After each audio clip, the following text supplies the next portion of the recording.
वो जिंदा नहीं होगी, शी वुड हैव डाइड।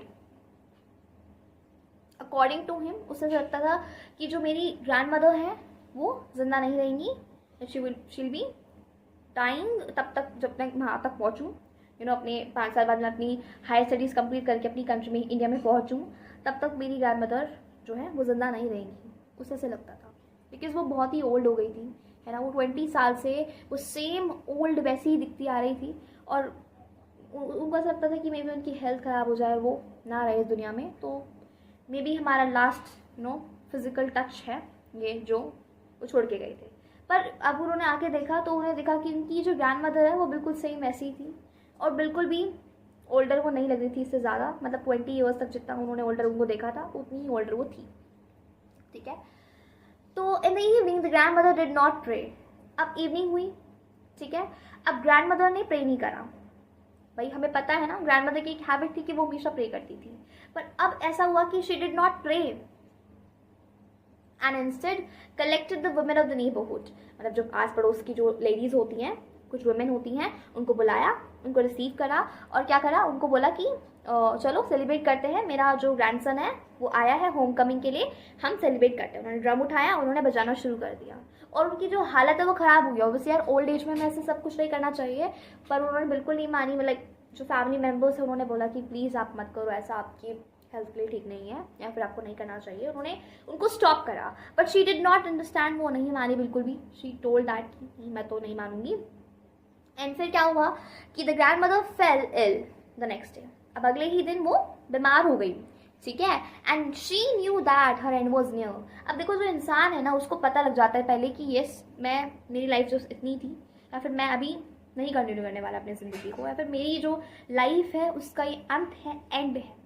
ऐसे जो ग्रैंड मदर है ना उसको भी एक एक इंटेंशन, एक इंट्यूशन या एक इंटेंशंस उनके अंदर आ गई थी ये वाली कि यस वो नहीं जिंदा रहेंगी अब, ठीक है। वो उनका जो एंड है वो बिल्कुल पास है।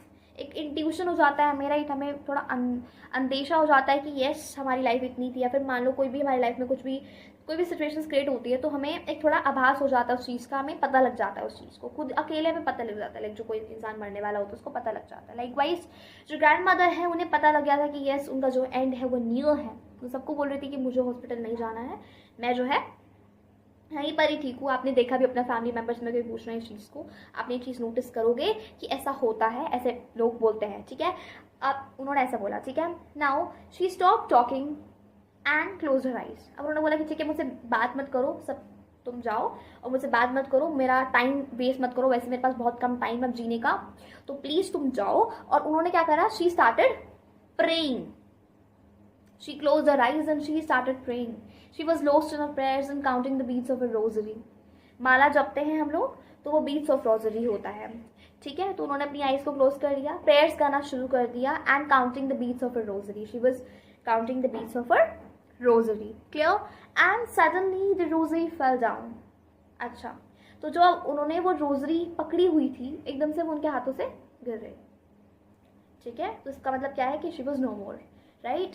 And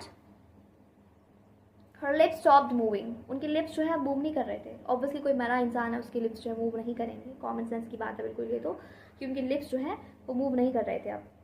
and she was dead, और वो मर गई थी, ठीक है, वो जिंदा नहीं थी, शी वॉज नो मोर।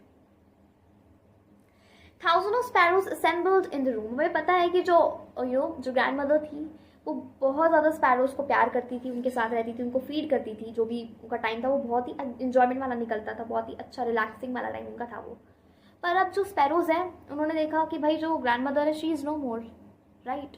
तो स्पैरोज जो है उन्होंने, देखो हमें इससे पता लगता है कि जो बेसिकली एनिमल्स होते हैं, है ना, जो ये सब होते हैं, तो इनमें जो है फीलिंग्स होती है, ठीक है। मे बी हमें ऐसा ना लगे इनमें फीलिंग्स नहीं होती है, but they are having a kind of feelings, right.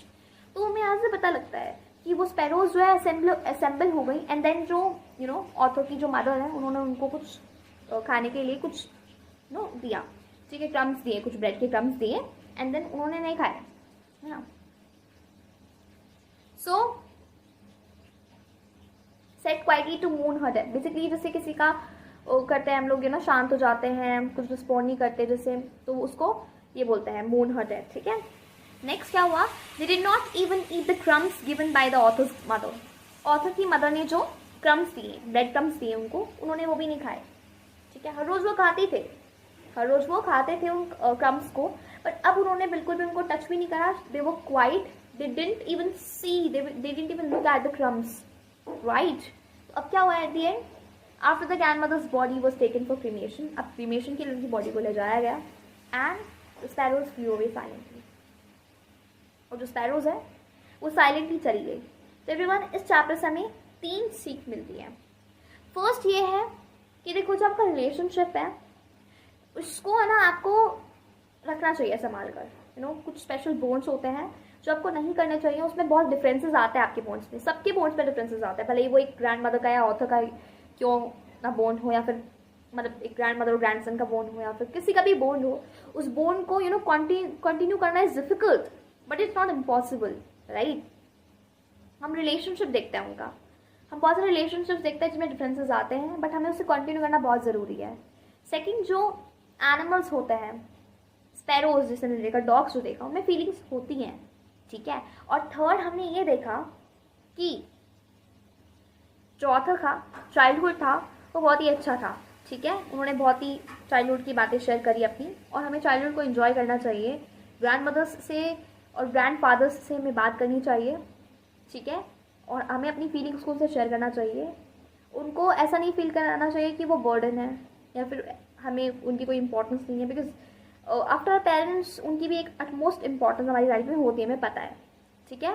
तो ये हमारा चैप्टर था everyone. I tried my best कि मैं आपको 15 मिनट्स में पूरा एक्सप्लेनेशन कंप्लीट कर दूँ, and I have done that as well. So everyone, thanks for watching my video and please like, share and subscribe to my channel Talk English Hub. We will be meeting in the next video, till then take care and bye bye. Next time हम लोग जो है अपना chapter read करेंगे, the summer of the beautiful white horse. Till then take care and bye bye.